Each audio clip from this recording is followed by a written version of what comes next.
주간 연예가 이슈, 연예 톡톡톡으로 알아보겠습니다.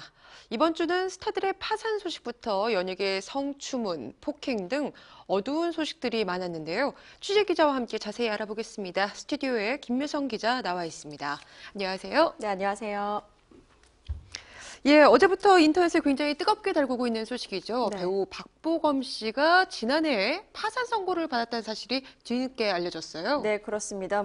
지난 일이고요. 이미 다 종료된 일이긴 한데요. 응답하라 1988로 스타덤에 오른 박보검 씨가 지난해에 말씀하신 것처럼 파산 절차가 모두 마무리된 것이 뒤늦게 알려졌습니다. 한번 알아보면요. 다수 매체의 보도에 따르면 박보검은 지난 2014년 말에 개인 채무를 갚지 못해서 서울중앙지법에 파산 면책을 신청했고 법원은 이 같은 신청을 받아들여서 파산을 선고한 것으로 전해지는데요. 이후 채무 변제 및 면책 계획과 관련한 재판부의 중재를 거쳐서 6개월 만에 채권자의 동의를 받아서 파산 상태를 끝냈습니다. 파산 절차가 종료됐기 때문에 박보검의 연예 활동에는 아무런 문제가 없는 것이고요. 박보검의 소속사 측 역시 파산 선고는 이미 지난해 다 마무리된 일이다. 워낙 어렸을 때 벌어진 일이고 또 개인적인 일이기 때문에 자세한 사항은 밝히기 어렵다면서 이게 모두 인기가 있어서 벌어진 일 아니겠냐. 이미 종료된 사실이라 활동에는 전혀 지장이 없다고 밝혔습니다. 예, 박보검 씨가 93년생 20대 초반의 나이입니다. 네. 어린 나이에 어쩌다 이런 일을 겪게 된 건지 많은 분들이 좀 의문을 가지셨어요. 네, 박보검의 채무는 자신과 관련된 일 때문에 벌어진 일은 아니고요. 안타깝게도 집안 사정 때문에 생긴 일입니다. 미성년자일 때 연대보증 책임을 얻게 되면서 빚까지 떠안게 되는 상황에 놓였던 것인데요. 네. 먼저 박보검의 부친이 지난 2008년에 사업을 하다가 대부업체로부터 3억 원을 빌렸다고 합니다. 하지만 부친의 사업이 잘 되지 않으면서 돈을 갚을 수 없자 대부업체는 원금의 이자액까지 박보검에게 갚으라고 요구한 것입니다. 박보검이 연대보증인이 된 건데요. 당시 박보검의 나이가 불과 16살이었습니다. 하지만 연예 활동을 하고 있었기 때문에 연대보증인으로 간주됐다고 하는데요. 하지만 당시 무명에 가까운 조연이었던 박보검이 원금 3억 원을 감당할 능력이 안 됐겠죠. 이에 박보검이 갚을 것을 거부했고 대부업체가 법원에 소송을 제기한 것입니다. 해가 갈수록 원금에 이자까지 붙어서 8억 원이 된 것으로 전해지는데요. 법원은 박보검이 아버지 빚 중에 일부를 갚으면 나머지 금액은 탕감을 받도록 하는 화해 권고 결정을 내렸고요. 이렇게 박보검의 파산 절차는 작년 9월에 모두 종료가 됐습니다. 예, 지난해 있었던 일이 이렇게 뒤늦게 알려지고 또 네. 이슈에 오르는 것은 아무래도 좀 유명세다 그쵸. 이렇게 봐야겠죠. 네. 예, 사실 박보검 씨 이번 논란에 앞서서요. 종교 관련해서 또 논란이 있었다고 하는데 이 부분은 어떤 내용인가요? 네, 응답하라 1988로 가장 핫했던 시기에 이런 논란이 있었는데 박보검 씨가 독실한 기독교 신자예요. 그런데 박보검이 다니고 있는 교회가 이단이다, 사입이다 이런 논란이 있으면서 박보검이 직접 해명에 나서기도 했었습니다. 나는 평범한 기독교인이다라는 것인데요. 내가 다니는 교회가 이렇게 이단으로 비춰지는 것이 안타깝다라는 해명을 했었죠. 또 이단이나 신천지가 아니다. 그랬으면 진작에 빠져나왔을 것이다 라고 밝힌 바 있습니다. 이어 박보검은 내가 다니는 곳은 평범한 교회이고 잘못 비춰지는 게 조금은 속상했다라고 심경을 전하기도 했는데요. 박보검은 오래전부터 서울의 한 목동에 있는 교회에 다닌 것으로 알려졌는데 이곳의 목사가 박보검의 이름도 지어줄 정도로 굉장히 돈독한 사이인 것으로 전해지기도 했습니다.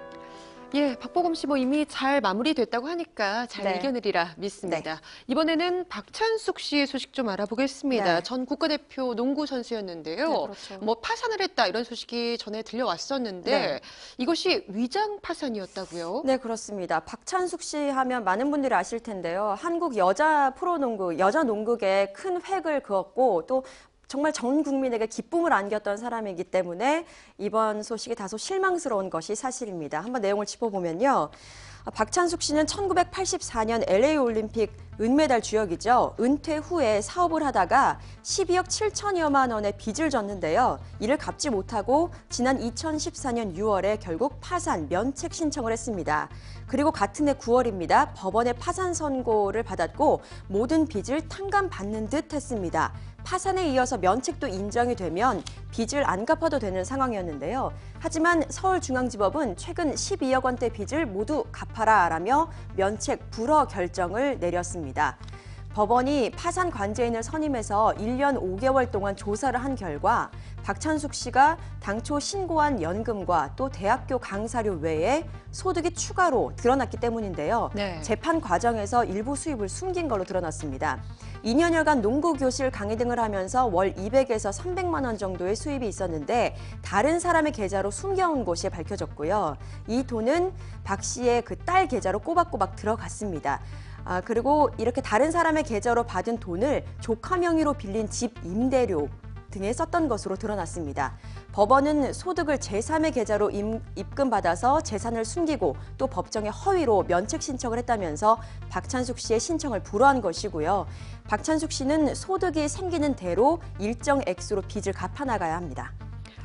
예, 다음 소식 이어서 알아보겠습니다. 네. 이번에도 좀 어두운 소식인데요. 한 대형 기획사에서 이 소속된 여배우를 성폭행한 매니저 소식이 알려졌어요. 네, 그렇습니다. 물론 이것이 연예계 전반에 있는 일은 당연히 아니고요. 극히 예. 일부 있는 일이지만 끊이지 않고 있는 것이 또 사실이기도 합니다. 해당 소속사는 그 혐의를 받은 매니저를 파면했다라고 전하긴 했는데 이건 당연한 거고요. 예방책이 시급해 보입니다. 사건 개요를 좀 짚어드릴게요. 대형 연예기획사 팀장 정모 씨입니다. 경기도 양평 소재의 별장에서 신인 배우 K양을 성폭행하고 함께 놀러간 K양의 친구까지 성추행한 혐의로 경찰 조사를 받았습니다. 정 씨는 새벽까지 함께 술을 마시고 정신을 잃은 K양에게 이 같은 범죄를 저질렀는데요. K양은 술에서 깬 이후에 성폭행을 당했다는 사실을 알게 됐고 이를 부모를 통해서 경찰에 신고한 것으로 전해집니다. 별장에는 정 씨 외에도 해당 소속사의 또 다른 임원급 인사도 있었는데 그는 다른 방에서 자고 있던 것으로 전해집니다.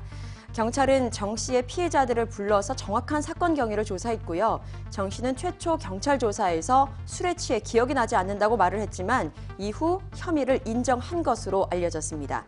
사실 잊을만 하면 이런 일들이 생기는 것이 사실인데요. 한번 이런 일이 생길 때 제대로 뿌리를 뽑아야 되는데 어느 회사의 누구다라고 명백하게 모두에게 밝히는 것 또한 쉽지 않은 문제고요. 또 회사 입장에서도 문제 있는 한 사람의 일이라고 생각하다 보니까 눈에 보이는 상황만 빨리 해결을 하고 쉬쉬하는 것이 사실입니다. 매니저와 소속 연예인은 때려야 뗄 수 없는 관계이지만 서로를 존중할 수 있는 소속사별 또는 협회 차원에서의 규범과 규칙이 더욱 치밀하게 만들어지고 또 지켜져야 할 것으로 보입니다. 예, 마지막 소식 알아보겠습니다. 네. 이번엔 여배우 관련 소식인데 네. 이번 소식도 좀 어둡고 황당하네요. 네, 소식 그렇습니다. 전해주시죠. 흉기로 위협을 받고 있다라고 신고를 받은 경찰이 조사를 벌였는데요. 피해자는 여배우였고 가해자는 스폰서였다라는 황당한 사건이 또 전해져서 많은 이들의 이목이 집중되고 있는데요. 네. 서울 강남경찰서는 배우 A씨를 폭행한 B씨를 특수폭행 혐의로 입건을 해서 기소 의견으로 검찰에 송치했다고 지난 1일에 밝혔습니다. 경찰에 따르면 남성 B씨는 지난 16일 오전 10시쯤 역삼동의 한 오피스텔에서 A씨를 주먹과 발로 때리고 흉기로 위협한 혐의를 받고 있는데요. 경찰 조사 결과 이 B씨는 대부업체를 운영 중인데 배우로 활동 중인 A씨와는 1년 전부터 연인 사이인 것으로 나타났습니다. 그런데 A씨는 B씨에 대해서 스폰서 관계다라고 말을 했다고 하더라고요. 네. 또 B씨로부터 수억 원을 받았다는 여배우 A씨는 공중파 TV 드라마와 영화에 출연한 적이 있고요. 해외 영화제에서 상을 받기도 한 것으로 알려지면서 이 사람이 누군지에 대해서도 관심이 쏠리고 있습니다. 사건 당시 여배우 A씨는 B씨의 휴대폰에서 음란 영상을 발견했고 이에 다툼을 벌이다가 폭행까지 발생한 것으로 알려졌는데요. 다만 A씨가 뒤늦게 처벌을 원하지 않는다라는 의사를 밝혀서 B씨는 불구속 상태로 조사를 받은 것으로 전해졌습니다.